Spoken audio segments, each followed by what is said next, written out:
Welcome to the beautiful world of aquascaping. We are at Lake Balaton. We traveled here from Budapest.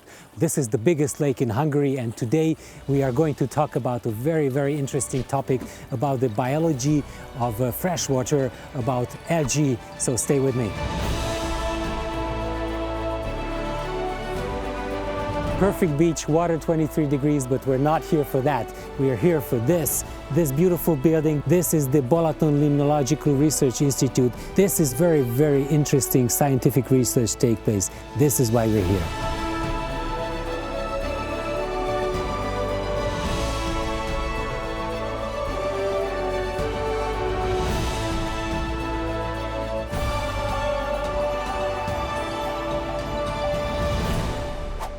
So the Balaton Limnological Research Institute, what do you do guys here? The Balaton Limnological Research Institute has been operating since 1927. Wow, it's quite old. It's quite an old institution, and actually this is the oldest biological research institution in Hungary. Our main goal is to learn more about the ecological processes in fresh waters. One important question, do you have an aquarium at home? I have, or I would rather say we have, because I bought it for the kids. Oh, right. Which means that they are responsible for cleaning and maintaining the aquarium. So they can learn the ecosystem. Yeah, they can learn this mini ecosystem, how it works, how it functions. And you also told me before that you visited Green Aqua once. Yeah, I visited Green Aqua once, yes. It was a nice experience. Before we continue, can you take us around the institute to show us, because I've seen that you do some really interesting stuff. For sure.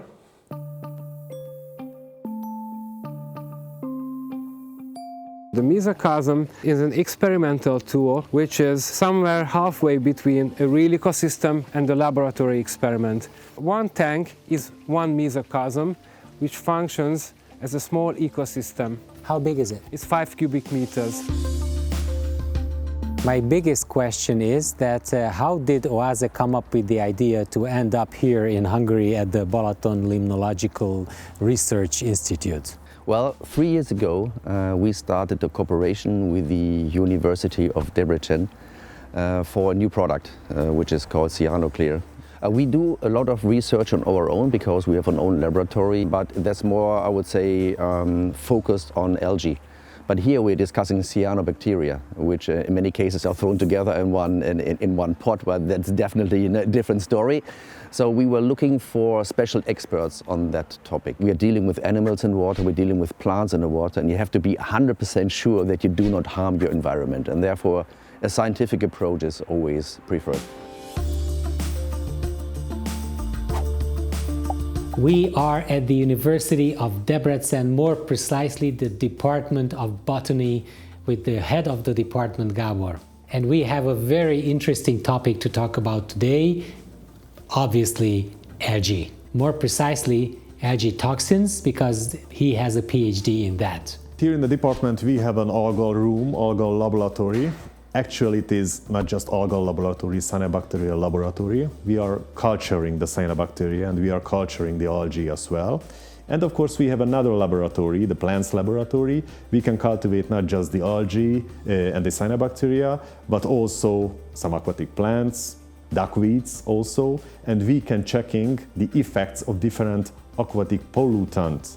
What is the effects on these organisms? Today we are talking about the algae and the cyanobacteria, and also the control and the treatment of the cyanobacteria blooms. What does it mean for you, the algae? Algae means usually a foggy, cloudy situation, Ugly. which yes, and coloring the waters. So let's not hate it as we hate it in the aquarium hobby. So are you saying that these are useful? And this planet, the oxygen, the source of the oxygen, about half of the amount of the oxygen is produced by algae and cyanobacteria. This is the largest lake in Central Europe with the largest water surface. It's quite shallow. Lake Balaton is typically well oxygenated, except for a few cases during the peak hot periods of summer. However, there are some cases dissolved oxygen concentration declined so low, which caused problems in the form of phosphorus release from the sediments in Lake Balaton, which caused heavy eutrophication in the lake. Okay, so what is eutrophication? Eutrophication is the case when primary producer organisms like algae can grow with the supply of inorganic nutrients in the water column. Okay, so basically an algae bloom. An algae bloom, let's say an algae bloom, but algae bloom is not completely equal to eutrophication. There are several forms of eutrophication. One form of it is a heavy phytoplankton bloom or algae bloom. What do algae need for their growth? That's the main question of That's this whole video. I'm not surprised. What do they need? Light, nutrients, and optimal temperature. What we tell the aquarium hobbyists all the time is that if you want to prevent an algae bloom, then do not put your aquarium in a position that would get the direct sunlight, because the artificial lights that we use above the aquariums are always a lot less intensive. Lake Balaton is typically a nutrient-poor lake, especially poor in phosphorus. This is the factor that typically limits the growth of algae. Algae need nutrients for growth. That's something universal, independent of the size of the ecosystem. Absolutely, and that is what ADA and the ADA type of fertilizing in the aquariums does. But that's a topic for fertilizing, and we've got videos about that. We're going to link that in the description.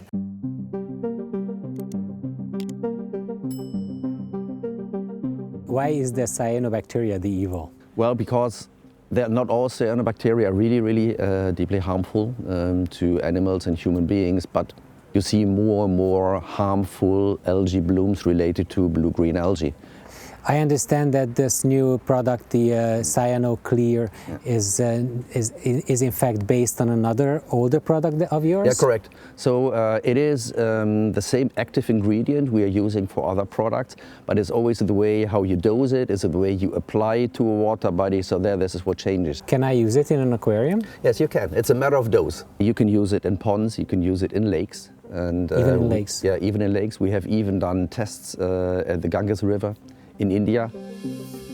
What can you tell us about the toxins that these guys are emitting? And sometimes in this situation, the alga can produce toxins. In the freshwaters, usually the cyanobacteria can build water blooms, algal blooms, cyanobacterial algal blooms or blue-green algal blooms. So many cases in the aquarium, eukaryotic algae, what you can see. But if you see a little bit bluish, greenish algae, usually that one is cyanobacteria. So let's just look for the bluish tint. Yes, the bluish color, but actually, tell the truth, so many cyanobacteria absolutely green. I think that the majority of the cyanobacteria that can be found in the freshwater aquariums are not harmful for our health, especially not in that amount. Not all the cyanobacteria toxic or harmful. Some of them, for example, the spirulina species, Ultraspira species, is edible cyanobacteria. It's included in the fish diet, actually. Most yeah. fish food have some form of spirulina in it, especially for the plant eaters. Are you not afraid that using chemicals in the freshwater are like a bad idea? We have selected one which is, I would say, in the end producing very natural stuff in the water body. One of our customers once said in a different thing he said is what you use is concentrated nature. I like this, concentrated nature. Concentrated nature. Firstly, you're curing the symptom, you're throwing in a painkiller in a way, but then you have to look for the real reason. And it's a multi-step approach. I cannot go by this topic without asking you about the external filters and the filters of OASA, because ultimately we always teach that a good filtration will help with the water chemistry, will help with the water quality. It does, but when you have a large water body like for example the Balaton or other areas, there is no external filtration. There are some fishes which eat plankton, typically zooplankton. These are called planktivorous fish. For instance, if you have algae in the water, the amount of algae or the concentration or the mass, the best term is the biomass of algae is typically regulated by bottom-up and top-down effects. The bottom-up regulation means the availability of light and nutrients, but the top-down regulations means the grazing by animals, which also controls or reduces the biomass of algae. Daphnia magna, which is a well-known zooplankton, the water flea. The Daphnia and other zooplanktons are able to control the biomass of algae. If you have a lot of Daphnia-eating fish, you will have if you have a lot of algae. planktivore small fish, then in one step it will cause a phytoplankton bloom, for example. Okay, so that's how everything is connected.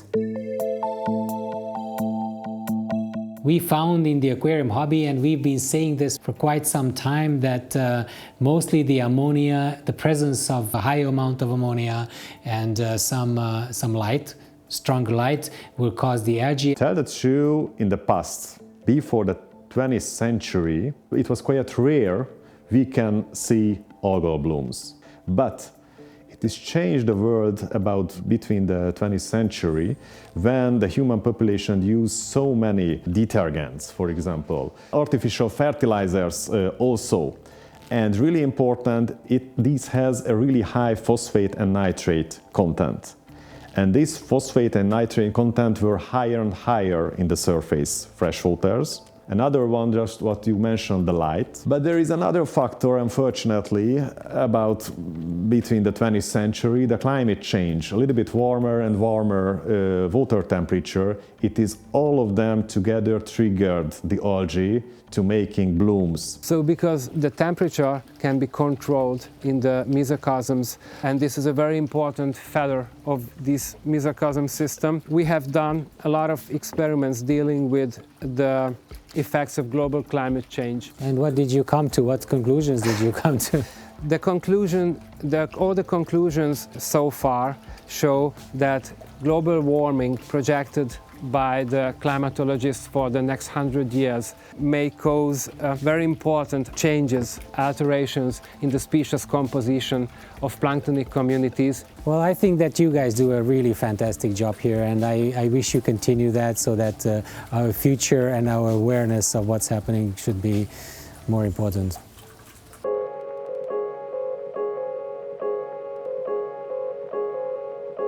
Can you tell me a little bit more about the relationship between plants and algae? Well, in aquatic ecosystems, we usually call these high-developed plants macrophytes. There is one very interesting aspect, namely that some macrophytes, Some stem plants, produce chemicals which inhibit the growth of algae.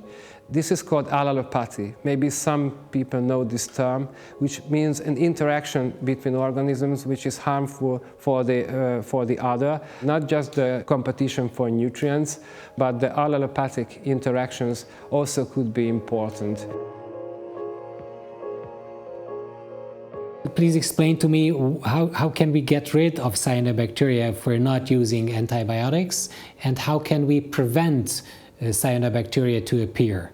It is a really big challenge nowadays to mitigating the cyanobacteria, control the cyanobacteria. The root of the problem, the phosphate and the nitrogen content in the catchment area. There are some physical, chemical and biological approach to mitigate the cyanobacteria. Tell the truth, some of them is successful, some of them is not.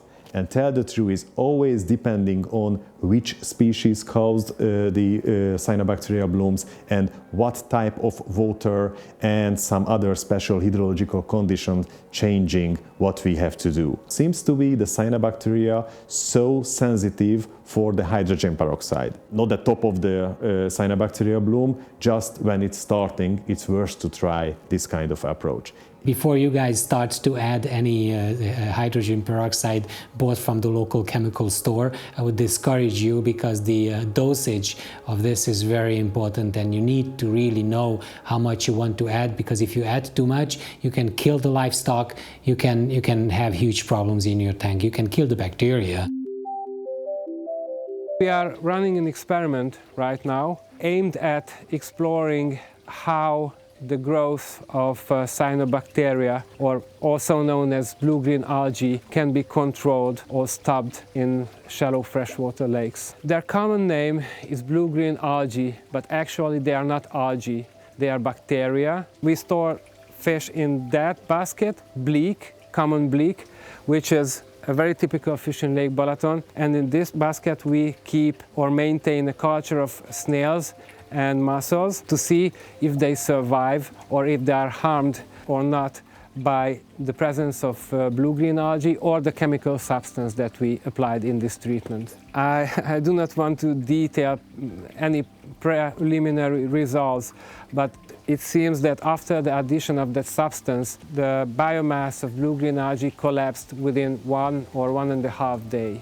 So I'm looking forward to use this product in the Green Aqua aquariums. So we have seen in applications that in larger water bodies, after 1 day, you will hardly find cyanobacteria. So we manage the amount of cyanobacteria. But the next thing is, in a larger water body, how you deal with the ingredients of the cells, which are in many cases toxic. So you have to degrade them as well, and that's the magic behind. All right, so now we can go and take a bath into the Sure. the already treated ones, because we know that everything is cool. Yeah, exactly. And this concludes our episode here. I hope that you guys liked it. Please do not forget to support the channel. We'll see you next time. Bye-bye.